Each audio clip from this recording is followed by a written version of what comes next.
Welcome to the Deep Dive, your shortcut to being truly well-informed. Today we're plunging into the powerful roots of a truly significant American institution, Omega Psi Phi Fraternity, Inc., our mission. To explore its rich history, its groundbreaking journey, and its enduring legacy. We're drawing our insights from an excerpt of the book, Before You Pledge. Essential information you should know about Black Greek letter organizations and the dynamics of pledging in a culture of hazing. Specifically, the section titled The Genesis and Enduring Legacy of Omega Psi Phi is authored by Dr. Michael J. Winfield Sr., and importantly, the foreword was written by J.T. Childs, Jr. Right, and this isn't just, a history lesson. Understanding where Omega Psi Phi came from gives you really profound insights into American history itself. We're talking social dynamics, the relentless pursuit of excellence against, incredible odds. This deep dive, it's going to reveal some crucial connections, painting a vivid picture of perseverance and, frankly, immense impact. It shows just how foundational these organizations were and still are for Black America. Okay, so let's unpack this. Our journey starts in 1911. Wow, what a pivotal year for African Americans. I mean, you're talking about a time when the American South was still gripped by widespread racial violence, a horrifying 67 recorded lynchings just that year. This brutality, it fueled the Great Migration, right? Southern blacks seeking refuge, seeking opportunity in northern cities. But in all that struggle, 1911 also had these signs of, determined advancement, like the founding of the National Urban League and Samuel J. Battle's appointment New York's first black police officer. And it was against that backdrop, this mix of challenge and progress in 1911, that something truly groundbreaking happened at Howard University. Absolutely. That was the founding of Omega Psi Phi, and what made it so monumental, so significant, was its distinction. It was the first Black fraternity established on the campus of a historically Black university. Think about that. Not just another fraternity, it was a foundational first for Black higher education, and it was born from this deep friendship between three young men there at Howard. Edgar Amos Love, Oscar James Cooper, and Frank Coleman. On campus, people actually called them the Three Musketeers. The Three Musketeers, that really paints a picture, doesn't it? Such loyalty. What was it about their bond that made them create something this lasting? Well, it was their profound respect and affection for one another. That sparked the idea for a brotherhood. One based on an unbreakable bond, something that would transcend, quote, class distinction, wealth, and self-conceit. They imagined a fraternity where no member would feel above or below another. Just equals. It's noted that Rudyard Kipling's poem, The Thousandth Man, perfectly encapsulated how they felt about this deep friendship. Those lines, 999 can't bide the shame, mocking, or laughter, but the thousandth man will stand by your side to the gallows foot and after. But it's really important to be clear here, the source emphasizes it encapsulated their feelings. It didn't directly inspire the founding itself. That's a key distinction. Got it. Encapsulated, not inspired.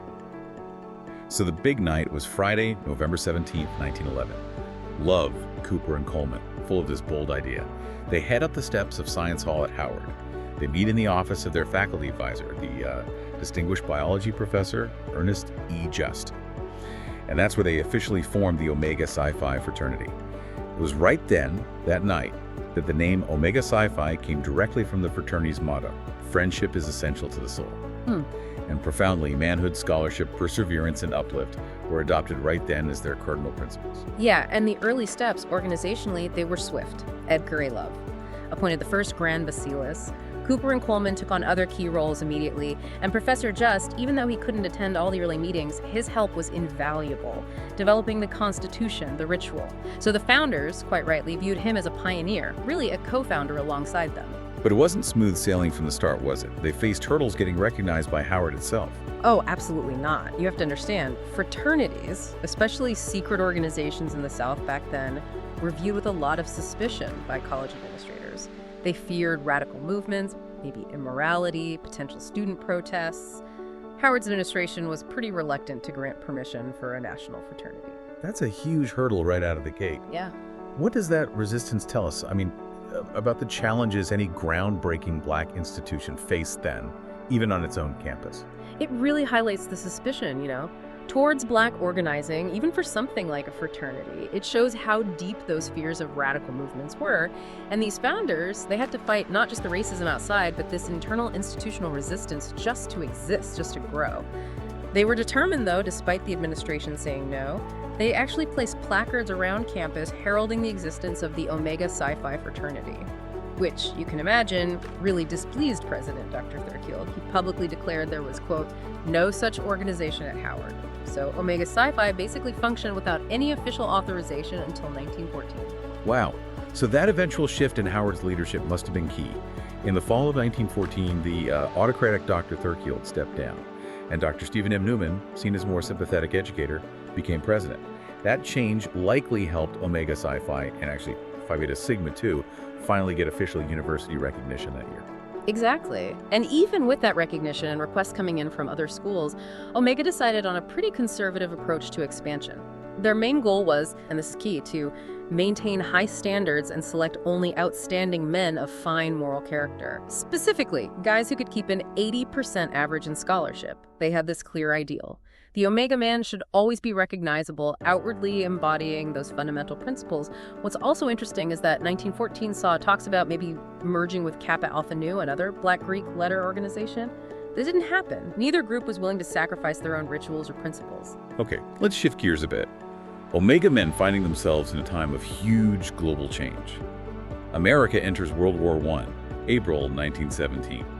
And even though the military was still segregated, Omega men were deeply committed. They wanted to contribute to national defense.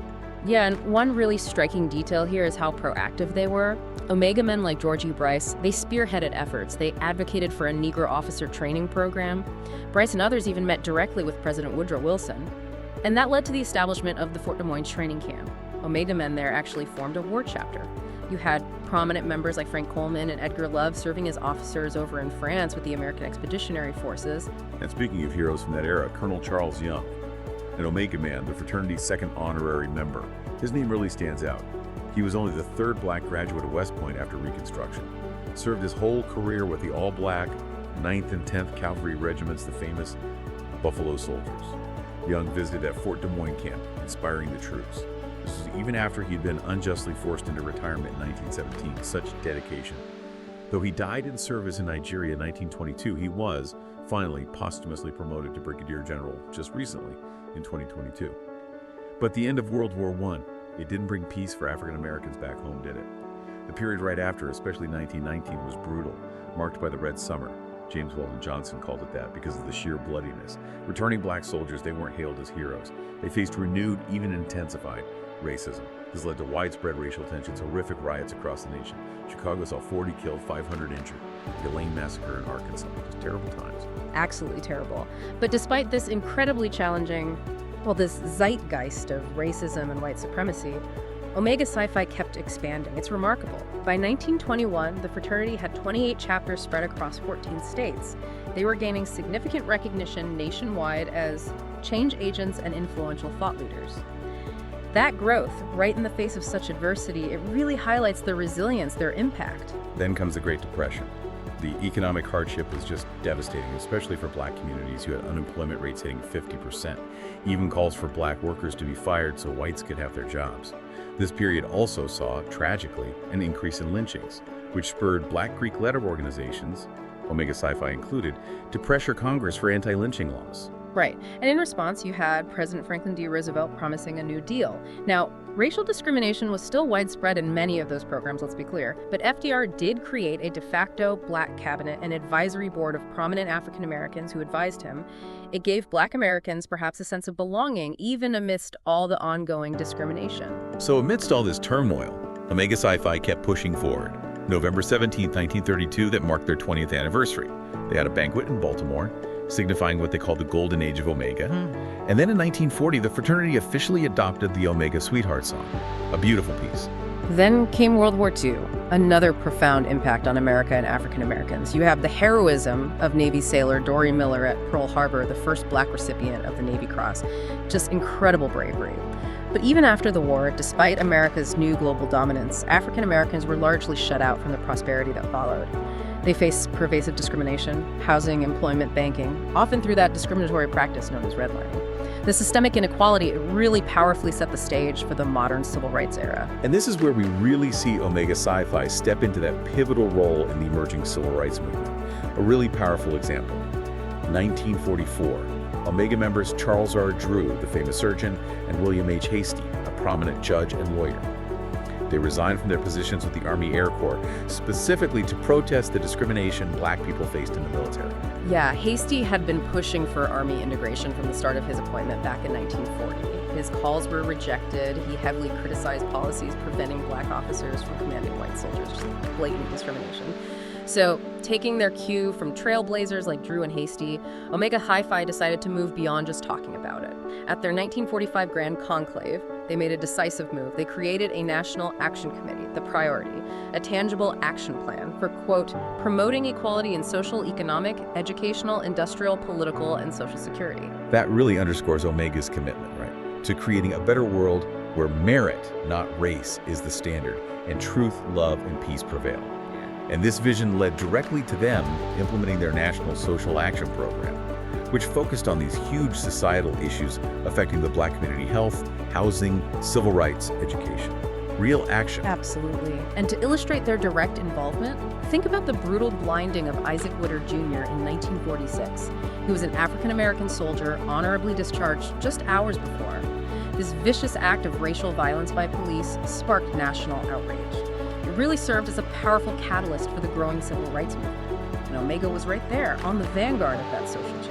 And talk about pioneering spirit. In 1949, Omega Psi Phi welcomed its first interracial chapter at Rutgers University.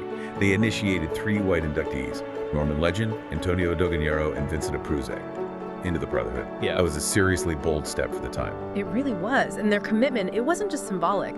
Omega Psi Phi also put their money where their mouth was, supporting the NAACP financially. There was a program started at the 1955 Los Angeles Grand Conclave, likely influenced by cases like Woodard's police brutality. It required all graduate chapters to purchase a life membership from the NAACP.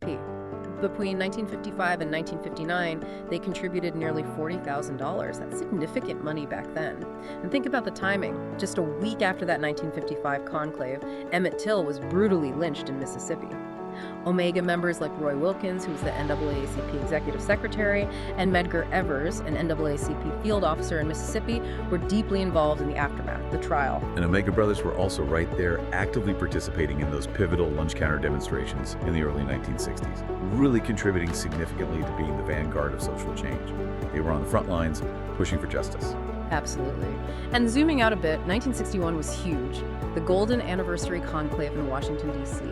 A record number of brothers attended, including the founders Love, Cooper, and Coleman were all there, and many past Grand Basileis. This conclave authorized significant funds for a new national headquarters building right there in D.C. That dream became a reality with its dedication in 1964, a truly historical achievement. It was the first building of its kind constructed by any black fraternity, and the founders were present for the dedication. Sadly, founder Frank Coleman passed away just 3 years later in 1967, but the fraternity kept adapting. Constitutional revisions were mandated at the 68 conclave, implemented in 1970, always evolving. So as we look back on Omega's journey through the 70s and beyond, it's just crystal clear they persevered through unbelievable odds, serving bravely in World War I and World War II, maintaining faith in democracy even when denied full rights back home. Facing down the Great Depression, leading the charge for civil rights, it's quite a story. It really is.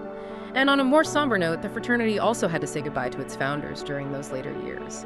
Professor Ernest E. just passed first back in 1941, then Frank Coleman in 67, Oscar J. Cooper in 72, and finally Edgar A. Love in 1974. To honor their enduring legacy, this incredible 18-ton granite monument was designed by Samson P. Boozer, an architecture student at Howard, actually. It was installed and dedicated right there at Howard University in 1975. That continued dedication really shows their deep respect for their origins. And considering that journey, how they've honored their founders, it's clear their identity is shaped by these deep, enduring values. Which brings us to a really crucial internal point about the fraternity's self-definition. It's the distinction between an Omega man and the term key dog.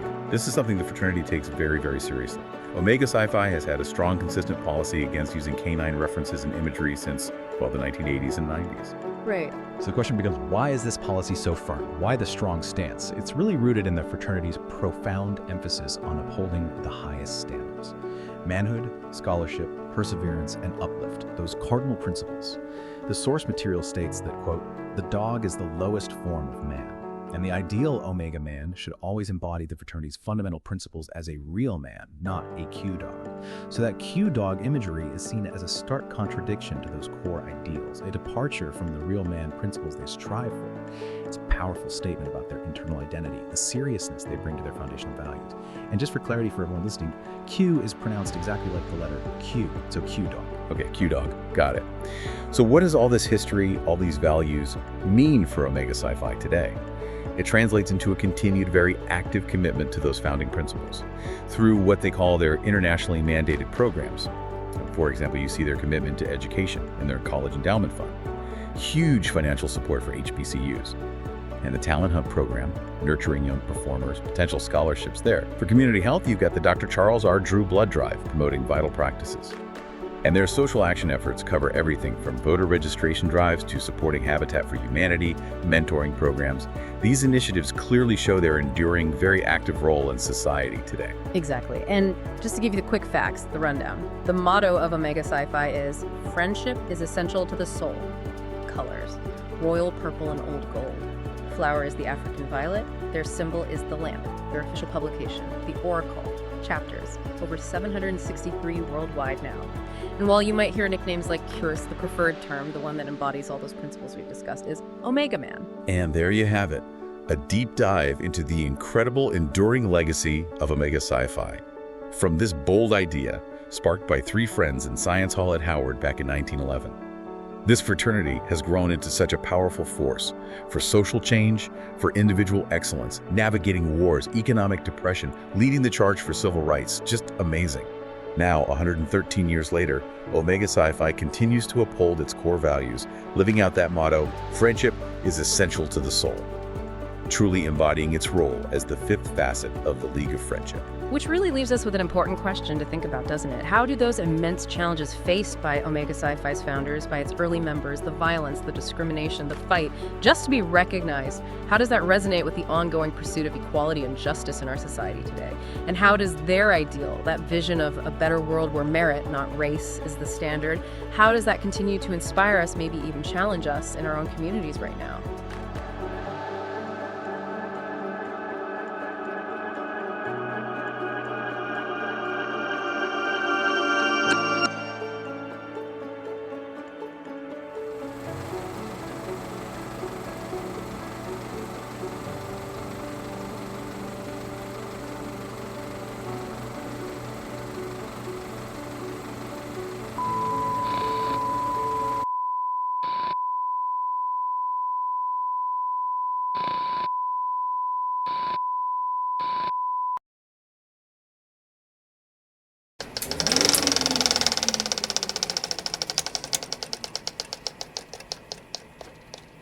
Thank you for listening to this podcast brought to you by Quest Excel Multimedia LLC. If you would like to learn more about Omega Psi Phi and its incredible rise to prominence in the 20th century, as well as discover more about the 10 organizations that make up the League of Friendship, inclusive of the Divine Nine, please consider purchasing a copy of Before You Pledge.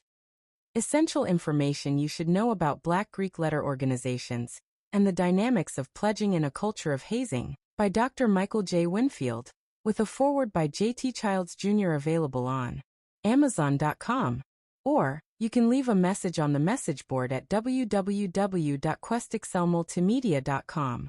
Please include your contact information, and we will take it from there. Be sure to like, share, and subscribe. Thank you.